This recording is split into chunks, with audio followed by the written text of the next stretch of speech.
Assalamualaikum warahmatullahi wabarakatuh dan salam Malaysia Madani. Hari ini kumpulan kami akan membentangkan tugasan 3 untuk subjek MPU 3122 iaitu hubungan etnik. Tema untuk tugasan ini ialah perpaduan dalam masyarakat madani. Oleh itu, tajuk yang kami pilih ialah perpaduan melalui pendidikan. Kenapa kami memilih pendidikan? Hal ini kerana masyarakat madani boleh digilap dengan ilmu pengetahuan, nilai dan moral. Jika seseorang itu boleh membezakan antara hak dan batil, maka perpaduan dalam masyarakat madani akan terbentuk. Sudah lama usaha untuk mencapai integrasi dan perpaduan ini dilaksanakan dan negara kita semakin hari semakin bertambah baik dalam aspek perpaduan. Perpaduan ini mula dicetuskan oleh Datuk On Jaafar dan diteruskan oleh Tun Hussein On yang juga dikenali sebagai bapa perpaduan. Jadi dalam gambar untuk slide yang pertama ini kita boleh lihat gambar yang saya tampilkan ialah gambar Tun Hussein On yang dikenali sebagai bapa perpaduan. Antara usaha beliau adalah untuk meneruskan dasar ekonomi baru iaitu DEB yang digariskan oleh Tun Abdul Razak dan menekankan konsep rukun tetangga. Jadi kita boleh lihat lagi rukun tetangga masih lagi kekal dalam satu wilayah itu pada hari ini. Oleh itu, usaha-usaha yang dilakukan ini perlu diteruskan agar perpaduan dalam negara kita kekal utuh. Jadi seterusnya tidak lengkaplah pembentangan ini dengan kami memperkenalkan ahli kumpulan kami. Ahli kumpulan kami terdiri daripada 3 orang, termasuk saya sendiri. Saya Muhammad Ali Nakil bin Muhammad Tajuddin sebagai pembentang pertama. Jadi pembentangan akan teruskan lagi dengan kupasan daripada Aiman dan yang terakhir iaitu Amirul Ashraf. Jadi terdapat 6 isi kandungan yang kami akan kupaskan iaitu pertama, saya akan menerangkan definisi ataupun konsep perpaduan dan konsep pendidikan. Melalui konsep ini, kita akan lebih memahami kaitan antara perpaduan dengan pendidikan. Seterusnya, saya akan meneruskan lagi dengan isi yang pertama iaitu bagaimana sistem pendidikan ini boleh membentuk perpaduan dalam kalangan masyarakat madani. Selain itu, saya juga akan mengupas mengenai isu semasa yang berkaitan dengan perpaduan melalui pendidikan. Jadi, isu semasa itu berkaitan dengan pendidikan dan diterapkan ada juga unsur-unsur perpaduan, ada juga unsur-unsur kaum dalam isu tersebut.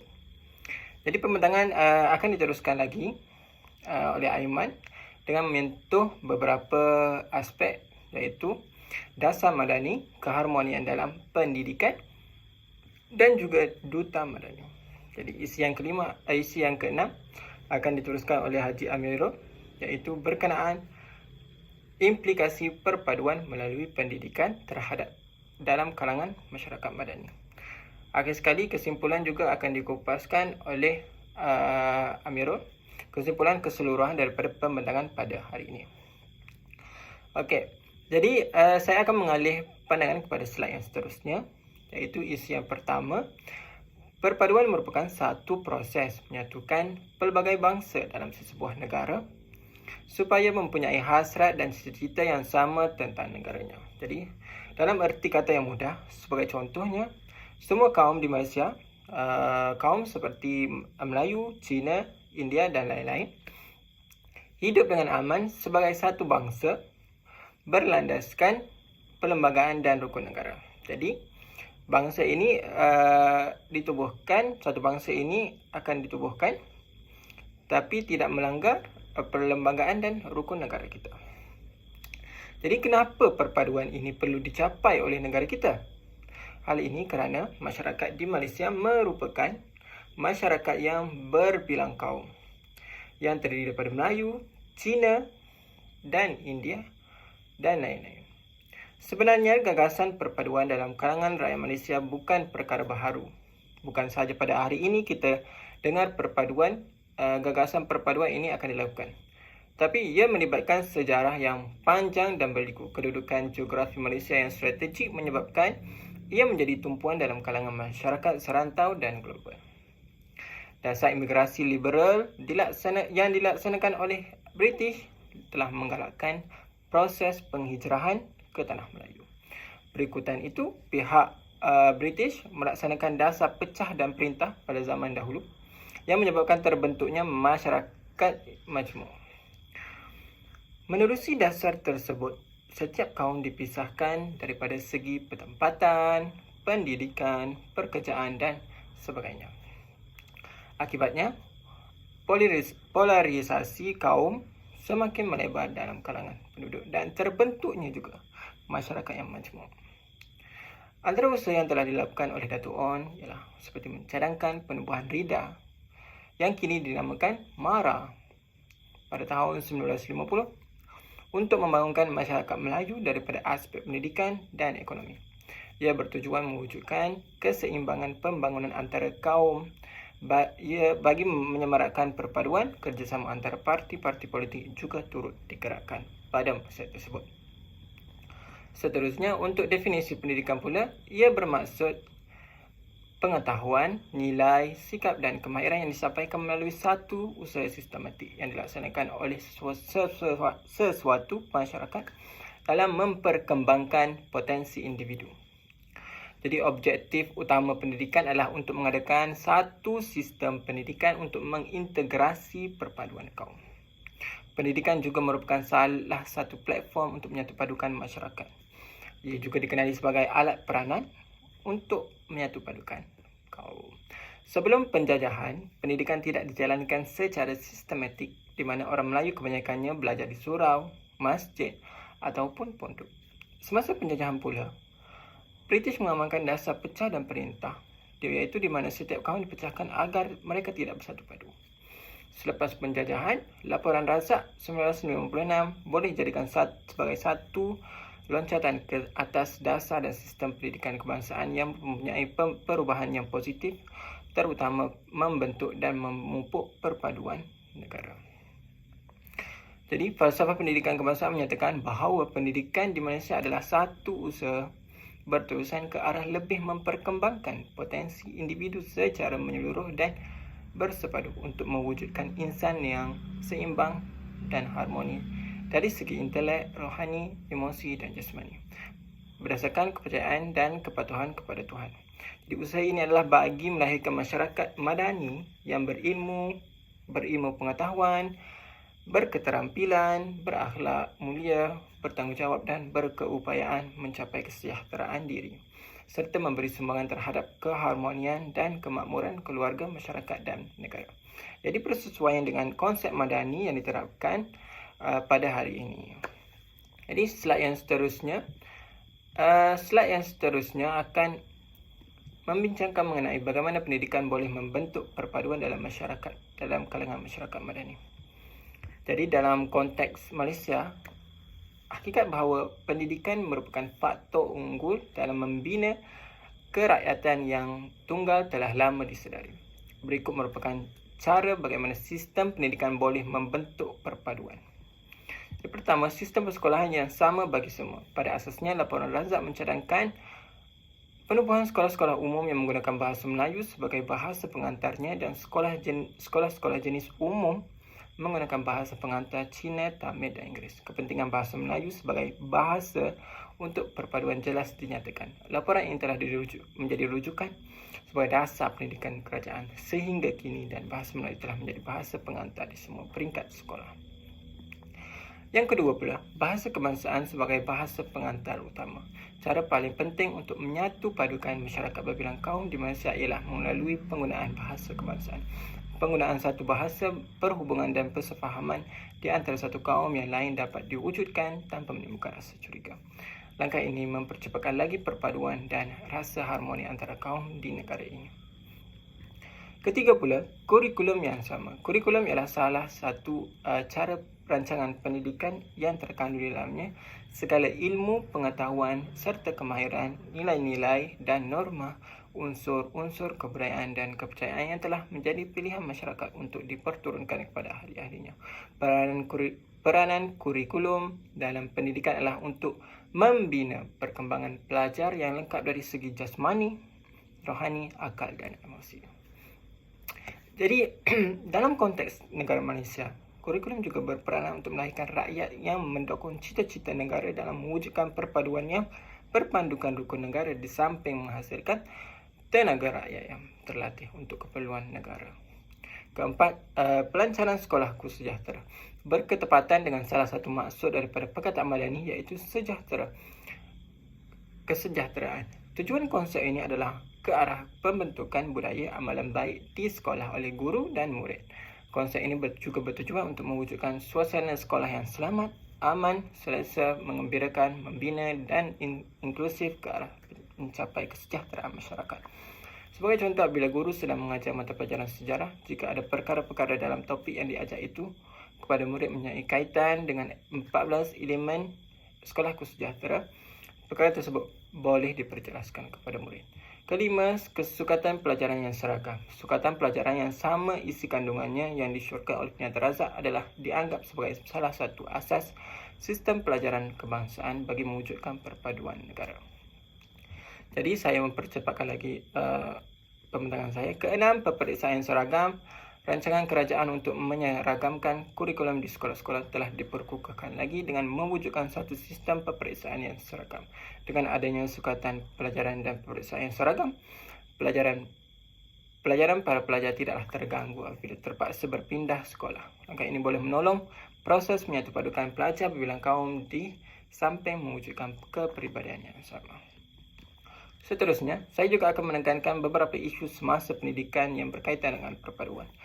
Pertama, iaitu kesamarataan dalam memberikan pendidikan kepada semua kaum. Kerajaan tidak boleh memilih kasih dalam memberikan kebajikan kepada rakyatnya, tidak mengira bangsa dan juga kaum.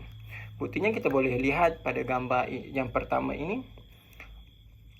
KPM telah memberikan peruntukan yang sama banyak kepada SJKC dan SBK bertujuan untuk penyelenggaraan. Jadi, tidak timbul isu di mana kaum Melayu mendapat peruntukan yang lebih banyak daripada kaum Cina ataupun kaum India. Jadi, semua diberi kesamarataan oleh KPM.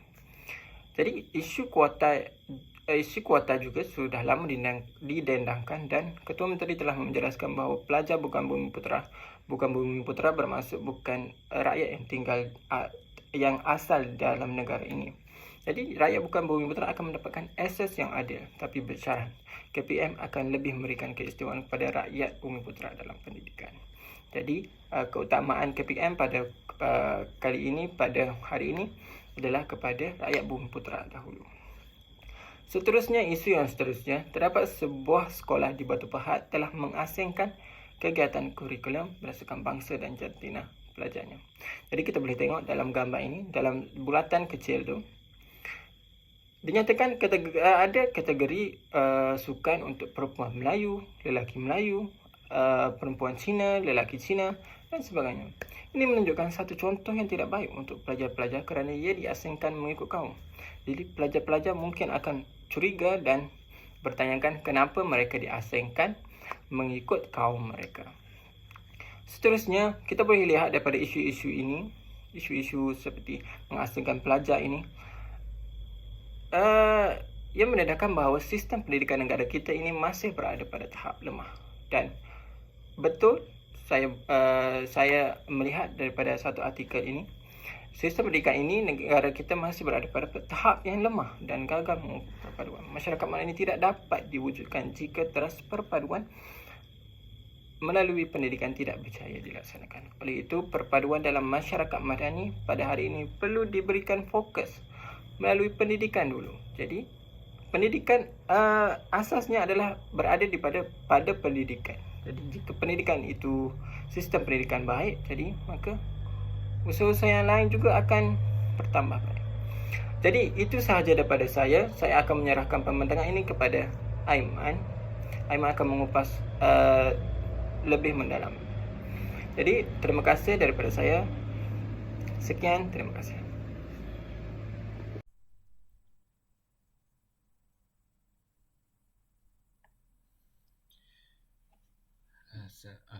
Assalamualaikum warahmatullahi wabarakatuh. Terima kasih kepada Ahli Akid di atas penjelasan di atas pembintangan yang dilakukan. Okey, seterusnya saya akan masuk kepada dasar madani. Okey, madani ini adalah satu kerangka dasar yang terdiri daripada 6 tonggak dasar membangun Malaysia Madani. Okey, dasar ni macam kita tahu, dasar ni adalah satu dasar yang baru selepas daripada Perdana Menteri kita Datuk Seri Anwar Ibrahim mengambil alih kerajaan dan sekarang ini menjadi Perdana Menteri Malaysia lah. Jadi ini adalah 6 tonggak utama dalam dasar madani. Okey, yang pertama kemampanan. Apa itu kemampanan ni? Kemampanan ini ialah kemajuan mutu kehidupan bangsa dalam acuan yang seimbang antara manusia dan alam.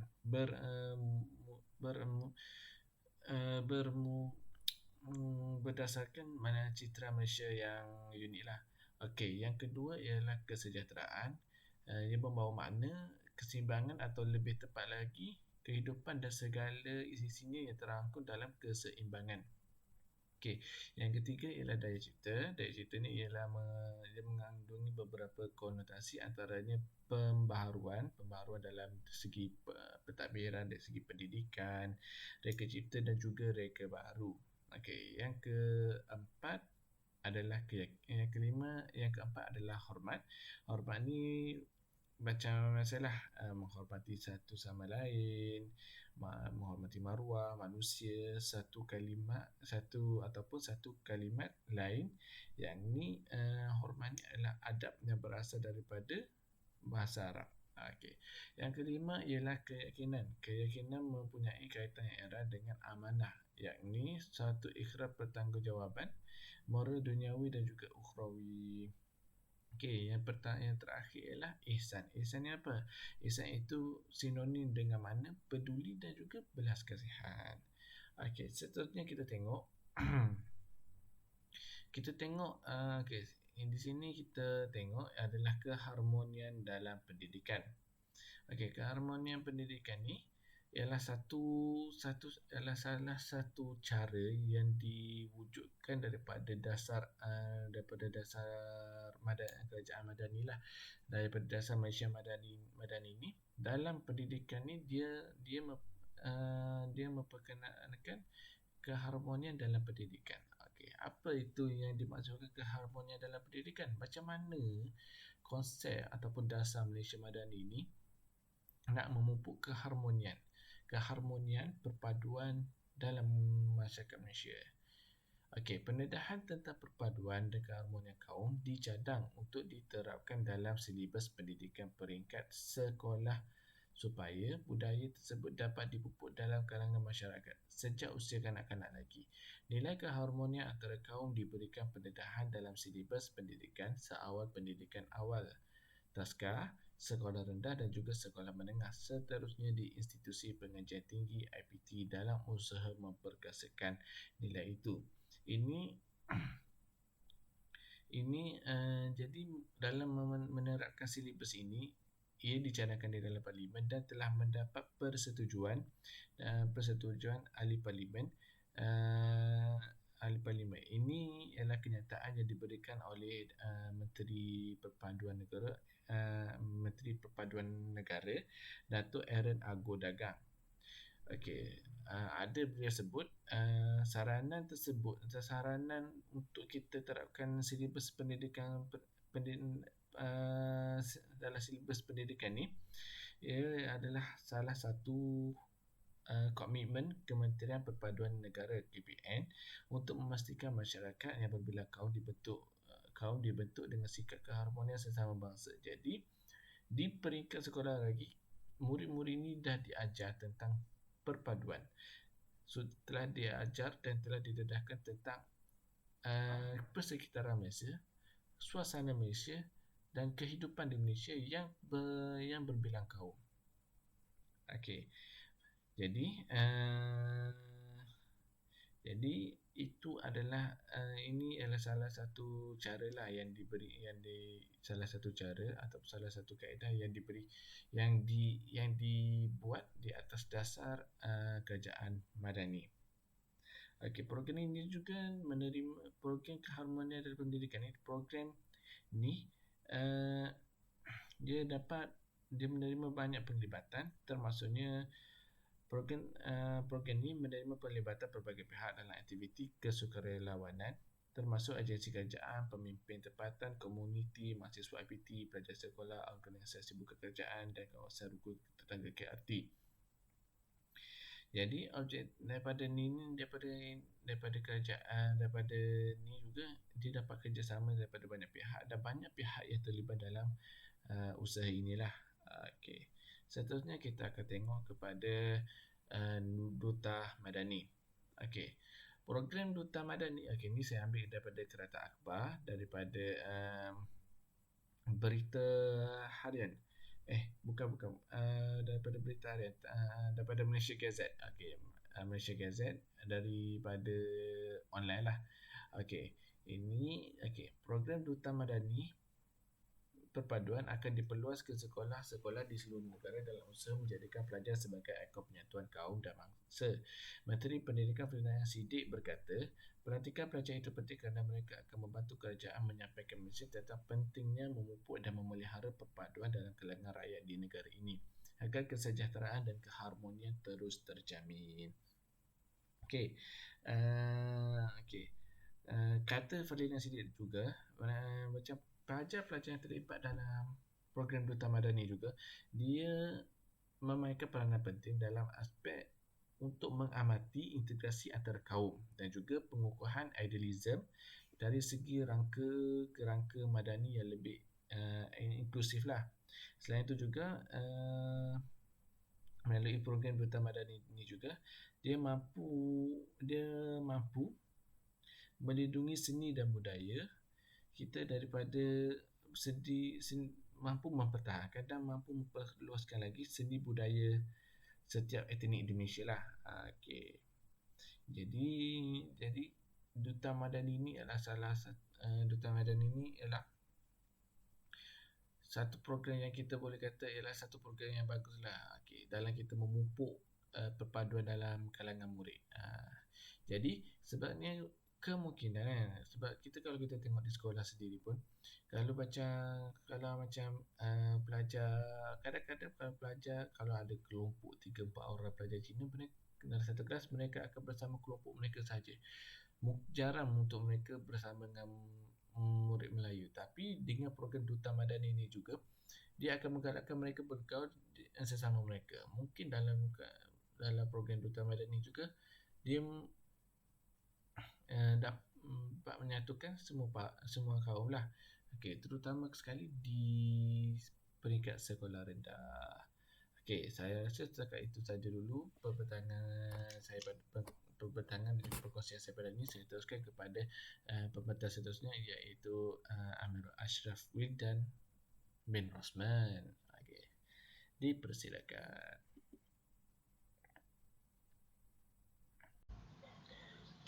Bismillahirrahmanirrahim. Assalamualaikum warahmatullahi wabarakatuh.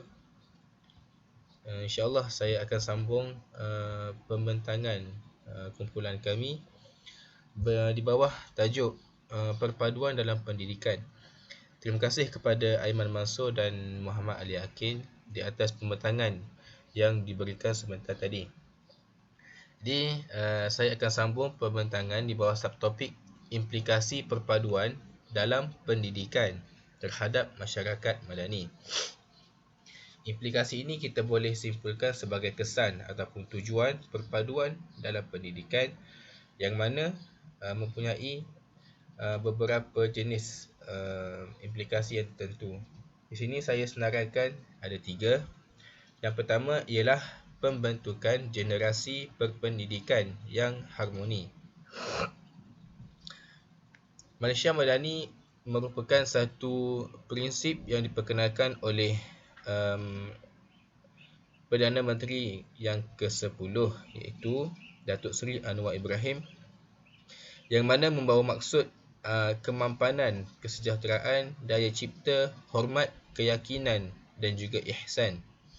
Jadi, apa yang saya boleh simpulkan di sini ialah pembentukan generasi berpendidikan kita boleh kaitkan dengan kemajuan mutu kehidupan bangsa dalam acuan yang seimbang antara manusia dan alam, bernuansakan citra Malaysia yang unik.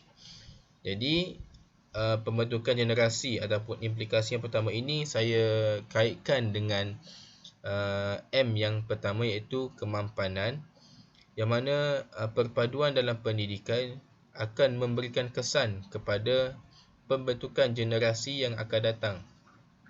Pendidikan merupakan asas kepada sesebuah negara. Oleh itu, pendidikan yang mempunyai mutu kualiti yang tinggi dapat membentuk negara yang harmoni serta boleh berdaya saing di peringkat global dan juga internasional.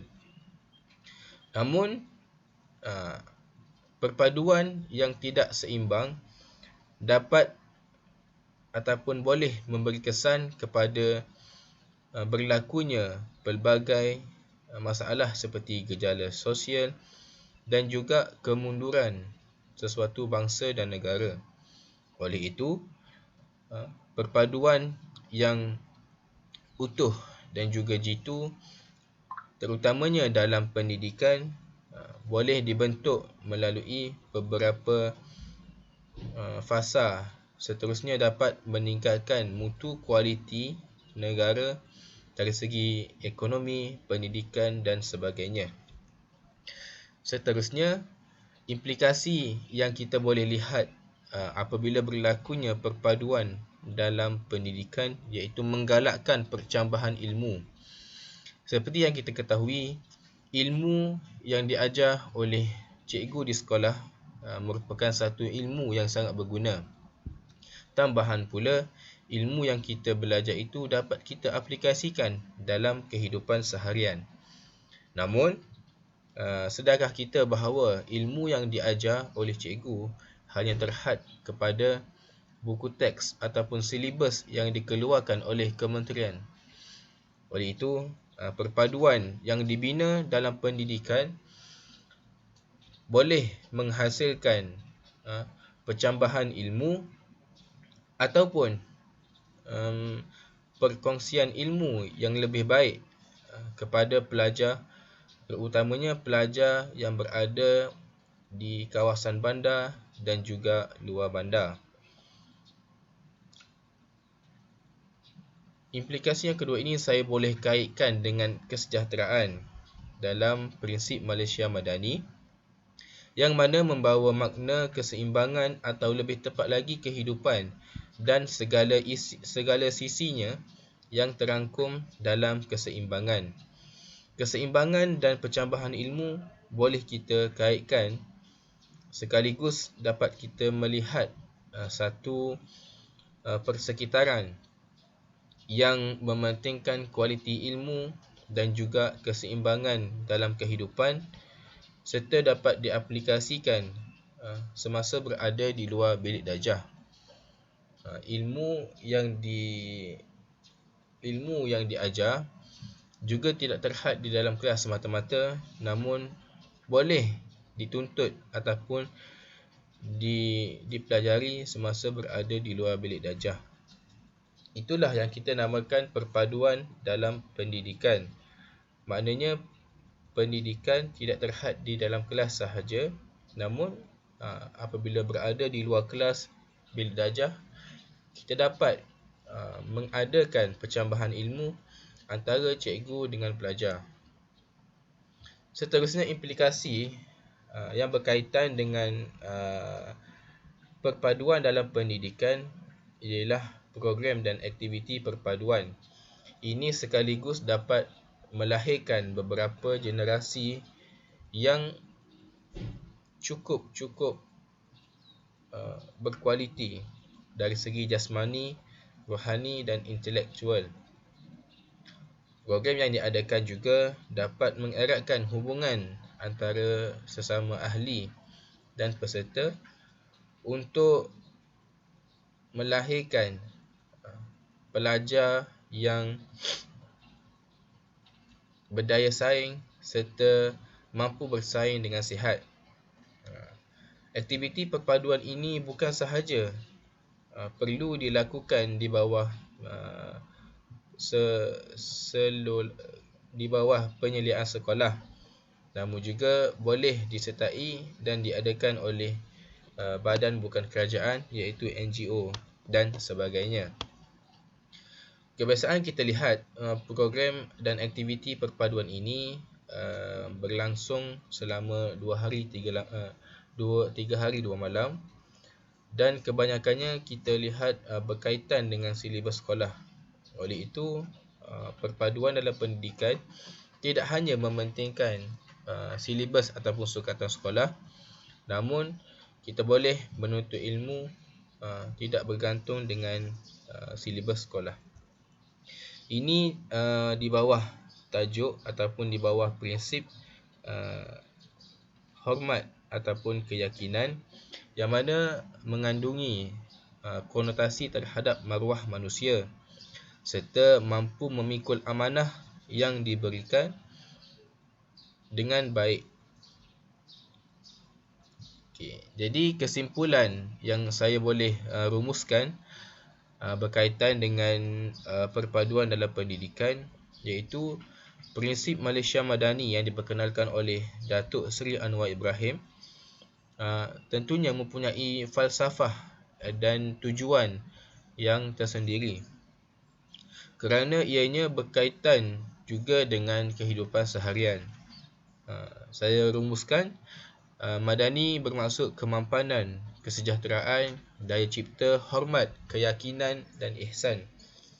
Kesemua 6 akronim yang dicipta ini mempunyai maksud yang tersendiri dan juga dapat kita aplikasikan dalam kehidupan. Saya rasa setakat ini sahaja pembentangan daripada kumpulan kami. Yang mana ada kekurangan dan juga kesalahan boleh diperbetulkan, dan saya ucapkan terima kasih kepada semua ahli kumpulan di atas pembentangan yang diberikan. Saya sudahi pembentangan ini dengan wabillahi taufiq wal hidayah. Wassalamualaikum warahmatullahi wabarakatuh. Sekian, terima kasih.